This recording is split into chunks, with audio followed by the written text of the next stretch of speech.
pessoas que falam assim: pastor, eu carrego uma marca do passado, isso tem me machucado muito, me entristecido muito. Algumas outras carregam um sentimento de culpa, outras até um sentimento de acusação, condenação, porque não consegue se libertar de alguns pensamentos, sentimentos ou culpa.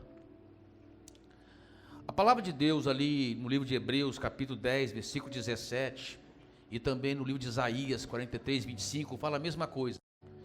Quando Deus diz assim: dos teus pecados eu não me lembro mais. É difícil a gente aceitar de que Deus perdoou todos os nossos pecados e deles Deus não se lembra mais. Nós ainda ficamos às vezes carregando certos vestígios, os requisitos do passado. E isso tem às vezes incomoda muita gente, e tem muita gente que não consegue romper na vida espiritual, na vida emocional, na vida familiar, como poderiam romper por causa desse tipo de situação. Mas, amado, deixa eu falar uma coisa para você: Deus é um Deus lindo e maravilhoso. E Deus, em toda a Bíblia, do livro de Gênesis ao livro de Apocalipse, você vai ver a graça de Deus permeando, o poder do sangue de Jesus sobre toda a história bíblica, permeando, mostrando um Deus que cura, que liberta, que perdoa e que salva. Lá no Velho Testamento, essas coisas são colocadas de forma misteriosa, enigmáticas. Mas no Novo Testamento, ela vem com revelação clara para nós. No Evangelho de Mateus, no capítulo 1 do Evangelho de Mateus, fala sobre a genealogia de Jesus, desde Abraão até o nascimento de Jesus. E no versículo 3 do capítulo 1, está escrito assim: e Judá gerou de Tamar a Pérez e a Zerá. Ela teve 2 filhos gêmeos. E Pérez gerou Esrom, e Esrom gerou Arão.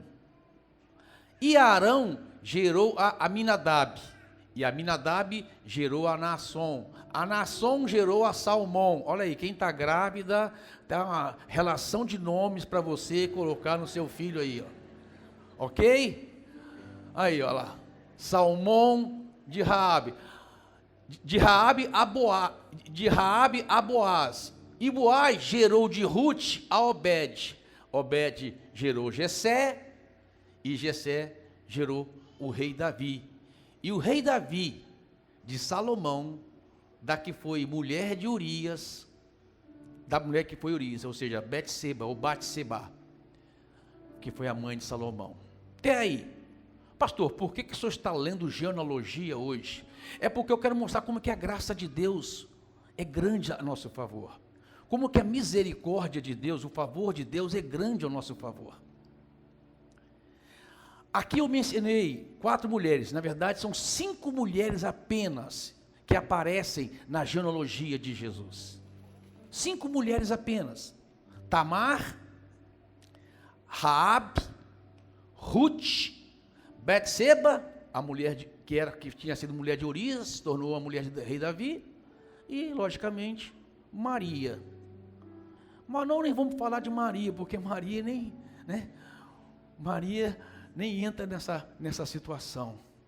Mas essas 4 mulheres, por que elas entraram na genealogia de Jesus? Por quê?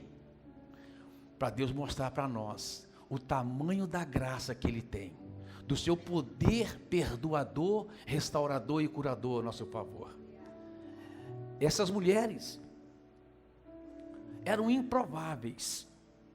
A primeira, Tamar, era nora de Judá, o patriarca Judá, filho de Jacó, de Israel, neto de Isaac e bisneto de Abraão. Ela era nora, ela casou com um dos filhos de Judá, só que o filho de Judá morreu, Aí Judá teve que dar o outro filho para casar, e esse outro filho também morreu. Aí o terceiro filho, Judá não quis dar. Não, ele é novo, não vou dar, e enrolou Tamar, e Tamar se sentiu prejudicada. Lhe foi tirado o direito, era um direito que ela tinha diante da cultura e da lei daquela época, de casar novamente e gerar filhos. Então Tamar começou a sustentar, a partir daí, um sentimento de ódio e vingança no coração, querendo fazer justiça, lutar pela sua justiça, e foi atrás de meios até errados para obter isto. O que ela fez? Tamar foi lá, se fingiu de prostituta cultual, ficou no caminho aonde Judá ia passar, o seu sogro, e ela se deitou com ele, e se engravidou dele. Foi dito para Judá: Judá, Tamar está grávida.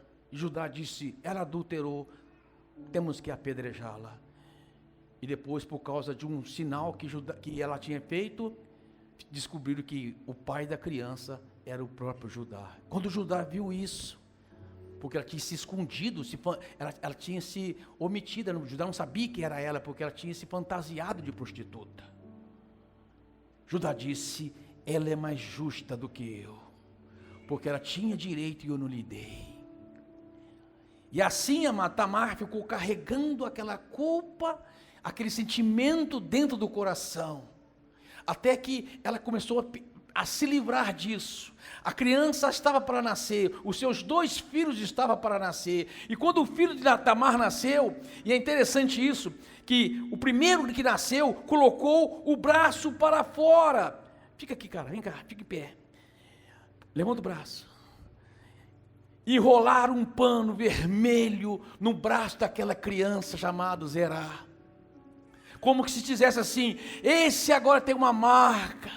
Zerá significa novo amanhecer. Deus estava dando para Tamar uma nova oportunidade de vida, de se livrar do seu passado amargurado, de se livrar da sua dor, do seu sentimento de vingança e ódio. Agora o pano vermelho segurou o braço daquela criança e colocaram o nome daquela criança: novo amanhecer, nova vida. E é isso, amado, que Deus faz. Por que pano vermelho?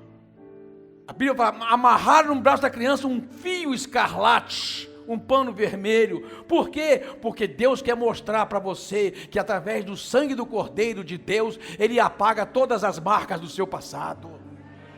Ele livra você de toda a culpa e condenação.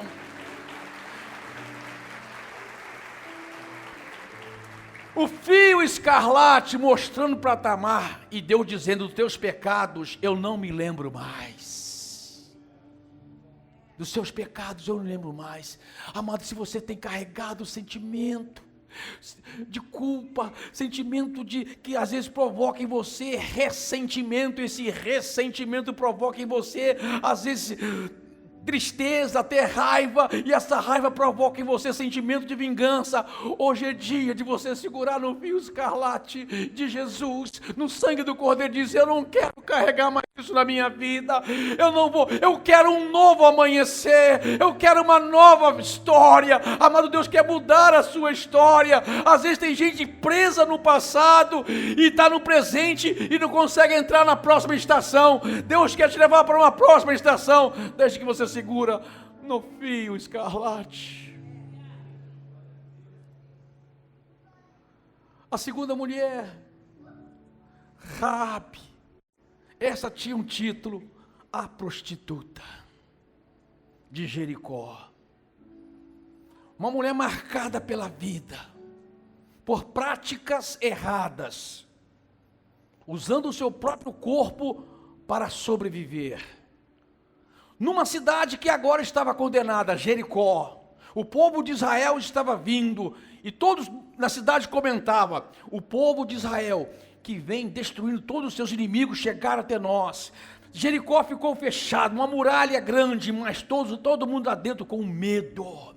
Raabe com medo da sua vida, medo do que ia acontecer, e que será do meu futuro, o que será da minha casa, eu que sou uma prostituta, o que vai ser do meu futuro, se eu morrer agora, para onde eu vou, o que vai ser de mim?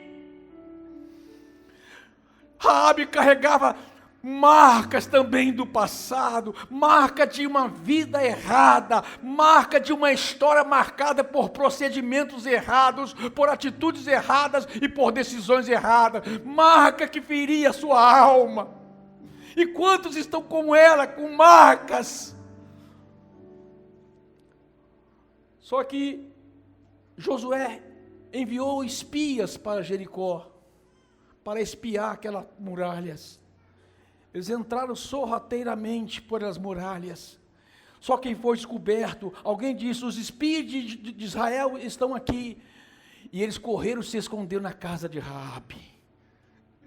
Raabe viu ali a oportunidade de mudar a sua história, de mudar a sua vida. Ela pega e fala para os espias assim: eu sei que Deus entregou essa cidade em suas mãos, eu sei que nada vai impedir isso, por favor, lembre-se de mim, e lembre-se também da minha família, quando isso acontecer. Neste momento, amado, não era comum alguém carregar um pano vermelho.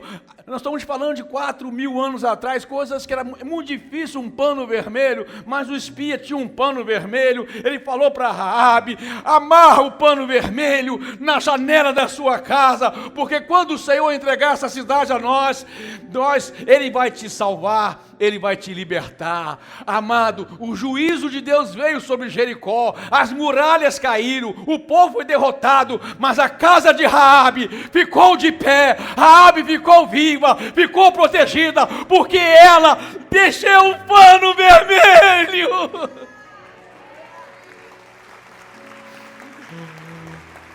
A marca do sangue de Jesus permeando toda a história, salvando, libertando os aflitos que o buscam com sinceridade do coração. E Deus olha para o seu passado e dele não se lembra mais. O sangue de Cristo, o pano vermelho, o fio escarlate que te purifica de todo o pecado. Talvez, amado, seu passado está cheio de marcas, mas hoje você pode segurar na obra feita por Cristo a seu favor lá na cruz. O sangue dele derramado, amado, não foi em vão. Ele é todo suficiente para te libertar e para te salvar. E assim como Tamar, Raabe também entra na genealogia de Jesus. A terceira mulher, esta eu considero uma improvável. Ruth, uma moabita, que também carregava marcas do seu passado. Os moabitas surgiram de uma relação incestuosa. Ruth sabia que a seu povo, que era um povo idólatra, tinha uma marca. Só que um dia aconteceu algo. Houve fome na terra de Judá. E um homem chamado Elimeleque, junto com a sua esposa Noemi, foram para a terra dos Moabitas, junto com seus 2 filhos, Malom e Quilion. Chegando lá, os seus filhos procuraram esposa.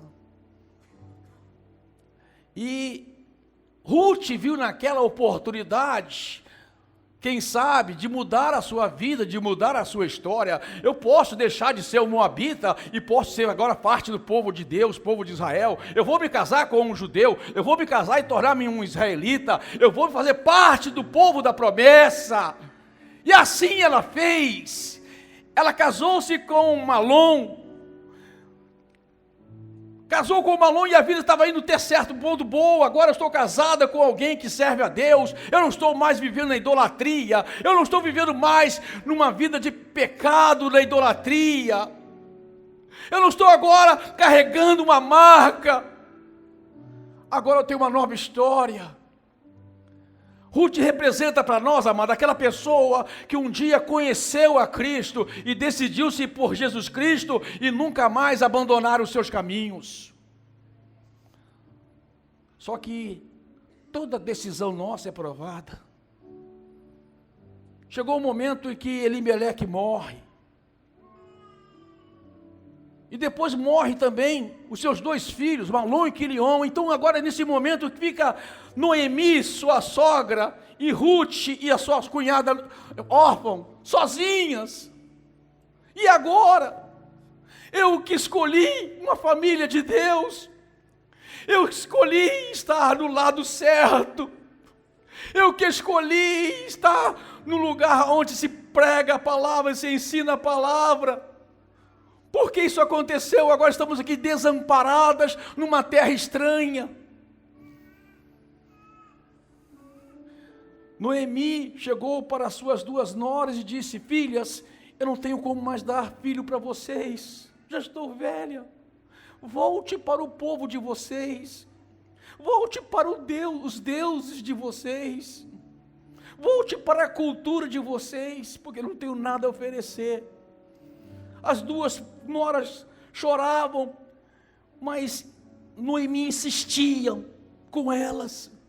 Órfã cedeu, disse: é verdade, com você não tem esperança, com você não tem esperança. E Ruth ficou, e ela falou: vai você também, Ruth, faça como a sua cunhada. Ela disse: de forma alguma. Um dia eu tomei uma decisão. Um dia eu entreguei minha vida para Deus. Um dia eu resolvi fazer parte do povo de Deus. Sabe de uma coisa, Noemi? O seu povo será o meu povo. Aonde você pisar, pisarei eu. Aonde você dormir, dormirei eu. O seu Deus será o meu Deus. E só a morte vai me evitar fazer isso. Eu não desisto da minha fé. Eu não desisto do meu Deus. Eu não desisto do Senhor. Noemi falou: então está certo, filha. Vamos voltar para Israel. Vamos voltar então para lá. E voltar as 2 viúvas, pobres. Noemi não podia trabalhar, era velha. Ruth podia, era mais nova. E Noemi falou para Ruth: Ruth, vai lá na cega, os trabalhadores vão colher milho, e você vai pegando as espigas mirradas que caem, que eles deixam para trás porque não serve. E assim foi ela, catando aquelas espigas, catando aquelas espigas mirradas. E alguém fala: e aquela cega, aquela plantação era de Boaz. Boaz viu aquela jovem, disse: quem é aquela jovem? Aquela jovem era a nora de Noemi, a esposa de Elimeleque, que foi para a terra estranha e morreu.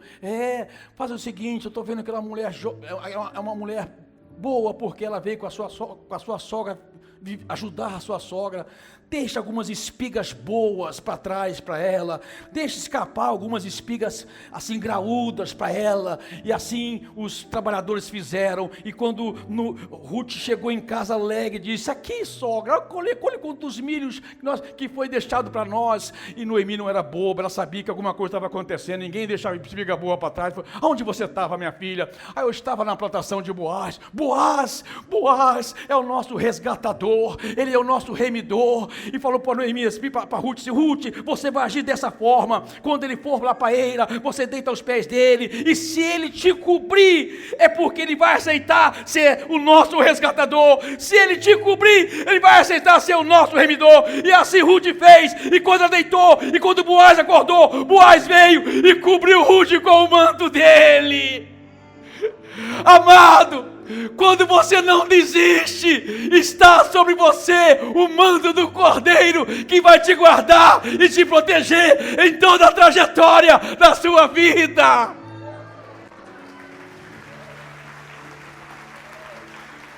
Não importa as lutas que você passe, não importa as dificuldades que você enfrente, Você está debaixo do sangue e do manto do Cordeiro de Deus, que te purifica e que te livra de todo pecado, porque afinal de contas, o que vai valer é a eternidade com Ele.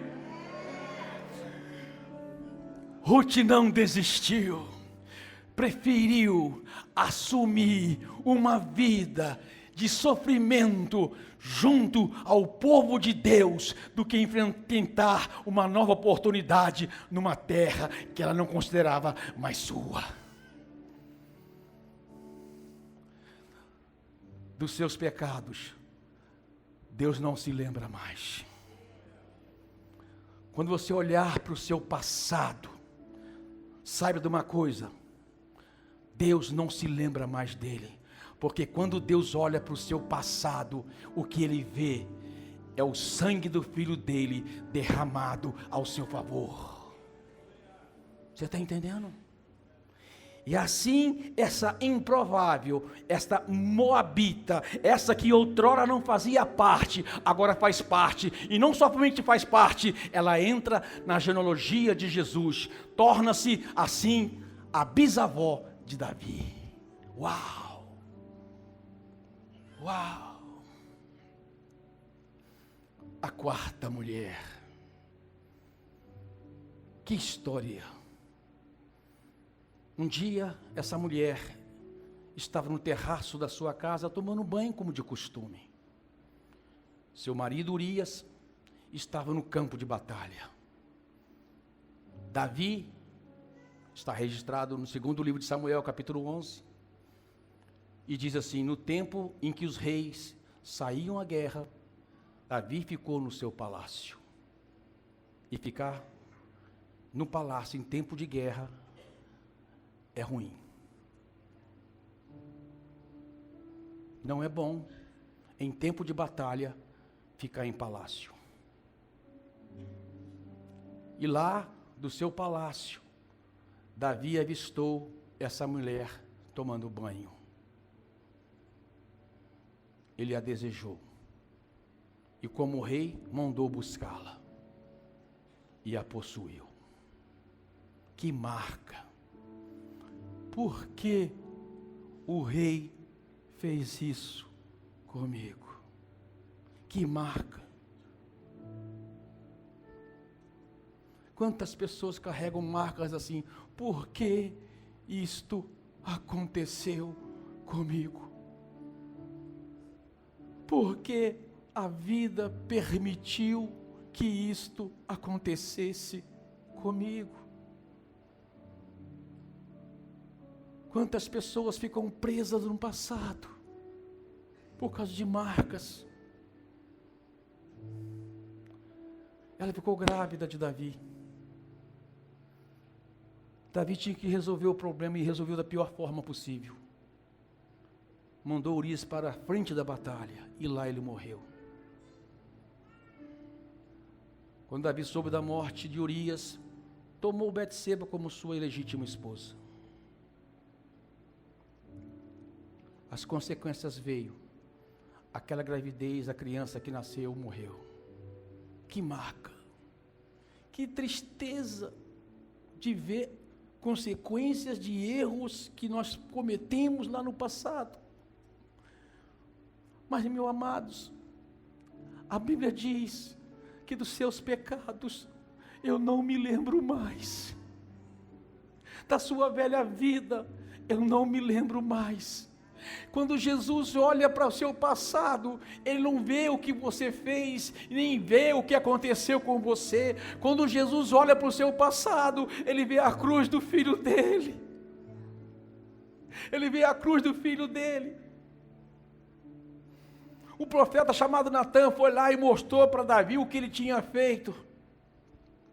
Davi se arrependeu genuinamente, chorou amargamente, porque aquilo que ele tinha feito sabia que era errado.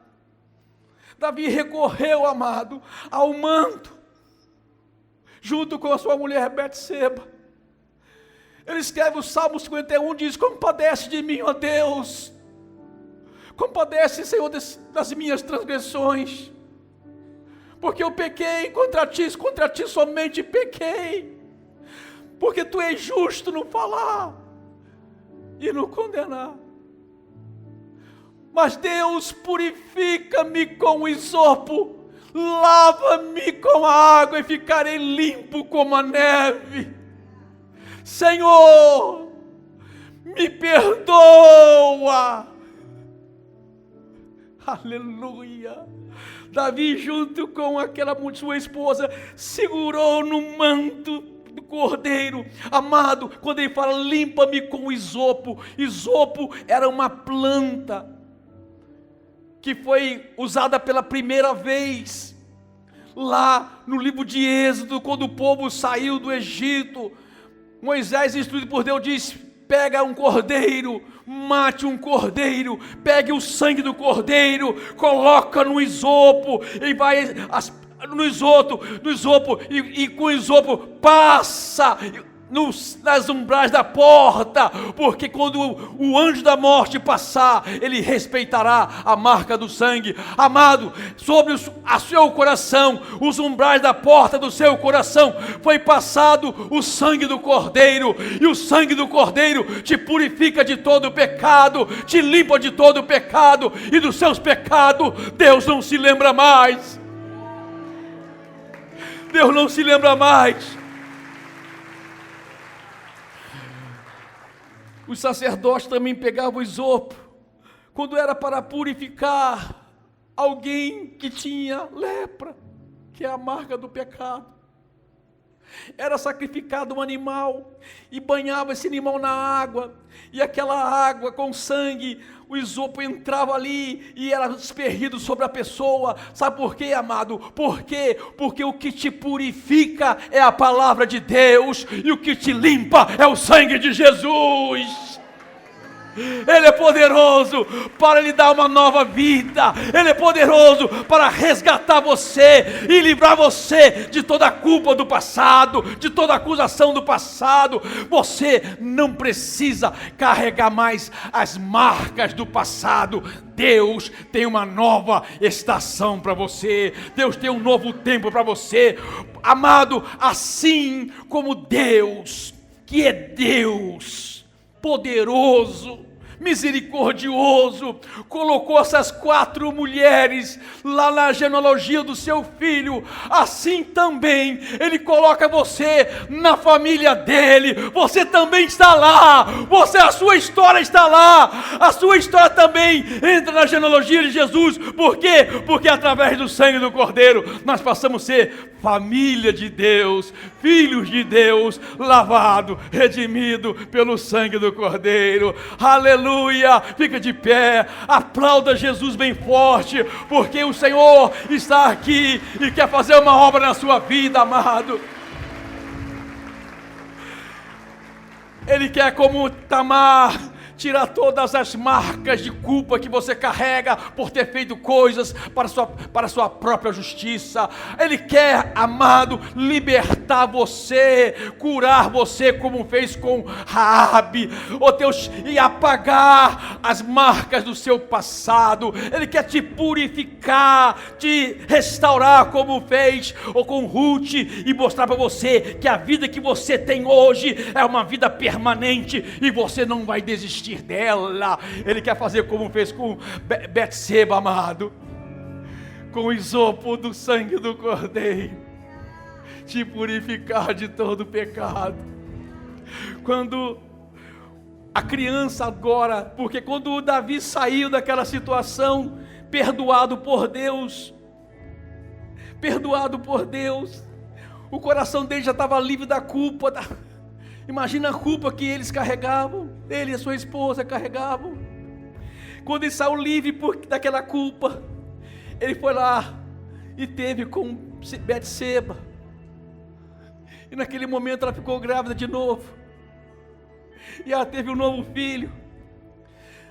O mesmo profeta que foi lá mostrar para Davi o que ele tinha feito de errado, foi o profeta que estava lá quando aquela criança nasceu, e ele colocou o nome dele será chamado Jedidias, amor de Deus, porque Deus ama incondicionalmente. Deus ama porque Ele não olha para o seu passado, Ele olha para o seu futuro. Deus te ama, amado, porque quando Ele olha para você, Ele vê sobre você a marca do sangue do Cordeiro.